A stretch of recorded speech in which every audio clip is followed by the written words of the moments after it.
इस टायर को ना पंचर किया जा सकता है, ना इस पर गोली काम करेगी, ना बम से इसे उड़ाया जा सकता है। कुछ भी इसके सामने आ जाए, ये पहिया रोकेगा नहीं। चाहे 39 mm की गोली हो या फिर 54 mm की स्नाइपर कारतूस हो, कोई भी स्टील के किले को भेद नहीं सकता।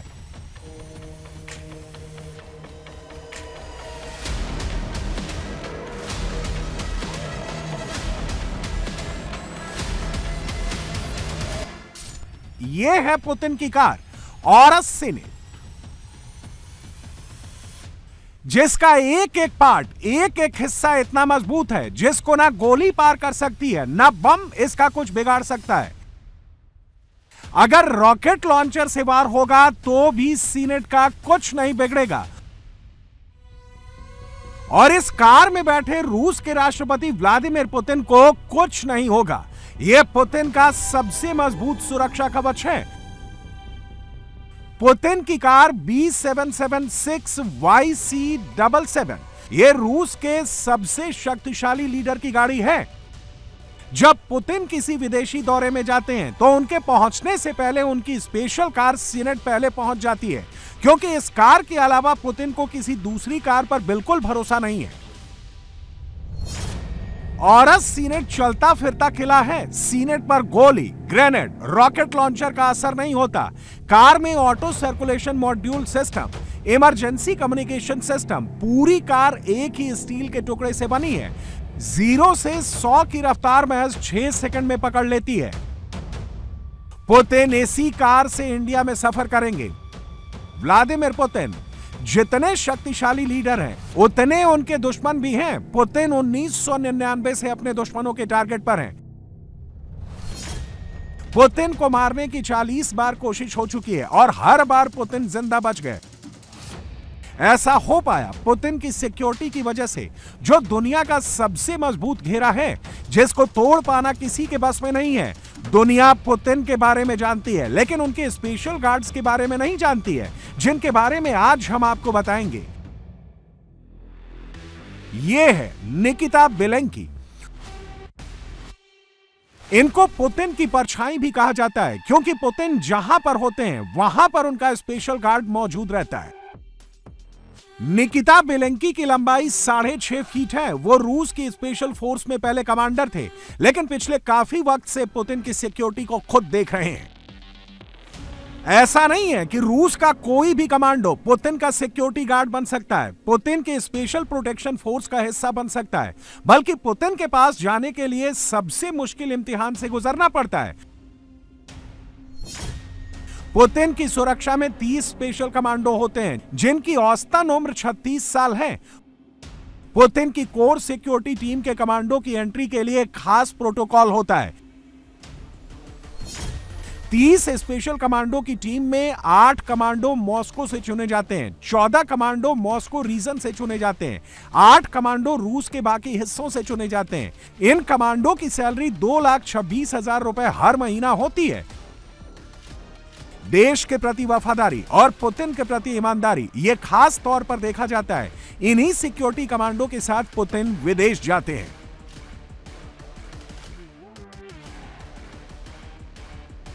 जैसे Anton, Andre, Alexander, Maxim, Anatoly, Yaroslav, Dmitry, Yuli.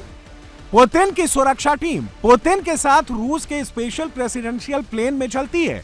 Putin किसी स्टेज में हो, किसी सम्मेलन में हो, किसी प्रेस कॉन्फ्रेंस में हो, किसी नेता के साथ हो, उनकी टीम, उनके कमांडो हर वक्त चौकन्ना रहते हैं। पुतिन के निजी कमांडो की टीम ज़ैज़ियोन रहती है। ये स्पेशल पैराट्रूपर होते हैं जो 0.5 सेकंड में खतरे का सामना कर सकते हैं। पुतिन अपने दोस्त मोदी से मिलने और रूस भारत के संबंध और मजबूत करने हिंदुस्तान आ रहे हैं। इस दौरे पर पूरी दुनिया की निगाहें टिकी हैं। यूक्रेन, पूरे यूरोप और अमेरिका की सैटेलाइट की नजर इस वक्त हिंदुस्तान पर टिकी है, क्योंकि यह मुलाकात वर्ल्ड ऑर्डर चेंज करने वाली होगी। पुतिन 4 दिसंबर को भारत आ रहे हैं, लेकिन आपने एक बात गौर की है, पुतिन सबसे ज्यादा हिंदुस्तान कब आते हैं? पुतिन अब तक 9 बार हिंदुस्तान आ चुके हैं। साल 2000 में अक्टूबर में पुतिन आए थे, इसके बाद 2002 में दिसंबर में आए थे, फिर साल 2004 में भी दिसंबर में आए थे, साल 2007 में भी पुतिन ने अपना दौरा जनवरी में किया, साल 2014 में पुतिन ने दौरा दिसंबर में किया, साल 2016 में अक्टूबर, साल 2018 में अक्टूबर, 2021 में दिसंबर और इस बार 2025 में भी पुतिन दिसंबर में आ रहे हैं। पुतिन सबसे ज्यादा दिसंबर में हिंदुस्तान आते हैं। क्या इसके पीछे कोई खास वजह है? दरअसल पुतिन को ठंड में हिंदुस्तान आना अच्छा लगता है, इसलिए उनके कार्यक्रम को दिसंबर में रखा जाता है। लेकिन पुतिन जब भी हिंदुस्तान आते हैं तो सबसे ज्यादा पाकिस्तान डर जाता है। इतिहास गवाह है, रूस इंडिया की दोस्ती पाकिस्तान पर आफत बनकर फूटती है। 2016 में रूस और भारत के बीच ऑयल की 10 साल की डील हुई थी। 2018 में S-400 की डील हुई थी। साल 2021 में भारत में AK-203 राइफल के निर्माण की डील हुई। अब 2025 में क्या समझौता होने वाला है, यह सवाल दुनिया को परेशान कर रहा है। S-400 क्या कर सकता है, यह पाकिस्तान ने मई में देख लिया। पाकिस्तान के अंदर 300 किलोमीटर जाकर S-400 ने जेट मार गिराया था। S-400 ऐसा सुरक्षा कवच है जिसको तोड़ पाना ना पाकिस्तान के बस में है, ना चीन के पास इसका तोड़ है। अब जो आने वाला है वो S-400 से भी ज्यादा खतरनाक, S-400 से भी ज्यादा विध्वंसक है, क्योंकि ये S-400 के आगे का वर्जन S-500 है। यह S-500 है दुनिया का सबसे एडवांस, सबसे हाईटेक, सबसे सटीक एयर डिफेंस सिस्टम।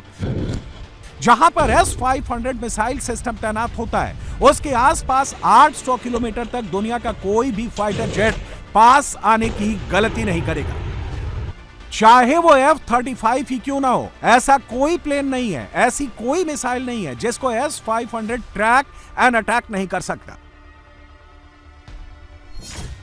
S-500 सिर्फ रूस के पास है। भारत दूसरा ऐसा देश बनेगा जिसके पास S-500 होगा। भारत के पास S-400 पहले से है, तो फिर आखिर भारत को S-500 की जरूरत क्यों पड़ी? यह सवाल आपके जहन में आ रहा होगा। S-400 हिंदुस्तान ने डिफेंसिव फोर्स के लिए लिया था। पाकिस्तान और चीन से अगर हमला होता है, वहां से मिसाइल या जेट से हमला होता है, तो उस हमले को आसमान में ही नष्ट कर दिया जाएगा। S-500 को अटैक नीति के तहत खरीदने की तैयारी हो रही है। S-500 आने के बाद पाकिस्तानी एयरफोर्स की ताकत लगभग खत्म हो जाएगी। सबसे पहले S-500 और S-400 में क्या अंतर है, समझिए। S-400 किसी भी प्लेन या मिसाइल को 400 किलोमीटर की रेंज में मार गिरा सकता है। S-500 किसी भी प्लेन और क्रूज मिसाइल को 800 किलोमीटर की रेंज तक टारगेट कर सकता है। बैलिस्टिक मिसाइल को 600 किलोमीटर दूर से मार गिरा सकता है। S-400 600 किलोमीटर दूर से दुश्मन के जेट या मिसाइल का पता लगा सकता है। S-500 2000 किलोमीटर दूर से दुश्मन को ट्रैक कर सकता है। S-400 30 किलोमीटर ऊपर तक हमला कर सकता है। S-500 200 किलोमीटर ऊपर अंतरिक्ष में लो अर्थ ऑर्बिट सैटेलाइट को मार गिरा सकता है। S-400 की मिसाइल की स्पीड 18,000 किलोमीटर प्रति घंटे होती है, जबकि S-500 की स्पीड 24,000 किलोमीटर प्रति घंटा होती है। S-400 में 40M6, 48M6 और 9M96 सीरीज की मिसाइल का इस्तेमाल होता है, जबकि S-500 में एडवांस 77N6 सीरीज की मिसाइल लगती है।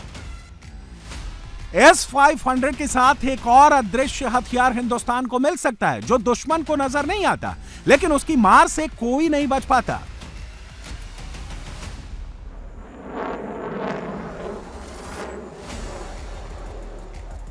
यह है सुखोई 57, रूस का 5th generation stealth plane Su-57। Stealth plane यानी जिसको रडार पकड़ नहीं पाता। कब फाइटर जेट कहां से आएगा किसी को पता नहीं चलेगा। जब पता चलेगा तो सब कुछ तबाह हो जाएगा।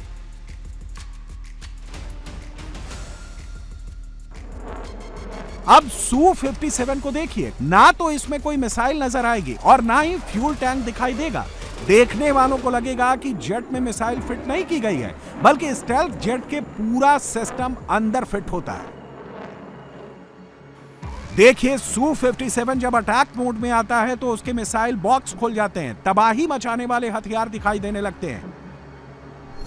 Su-57 की स्पीड 2135 किलोमीटर प्रति घंटे है। रेंज एक बार में 3500 किलोमीटर 66,000 फीट पर उड़ान भर सकता है। Su-57 में air to air missile, air to surface missile, anti ship missile, anti radiation missile होती है। इसके अलावा KAB 250 guided bomb, anti tank drill बम भी लोड रहता है। अब रूस सुखोई 57 को भारत को देना चाहता है। इंडियन एयरफोर्स की ताकत बढ़ाना चाहता है। रेडी फॉर कॉम्बैट जेट देना चाहता है। भारत के साथ टेक्नोलॉजी शेयर करना चाहता है। भारत सुखोई 57 के निर्माण के लिए भी तैयार है।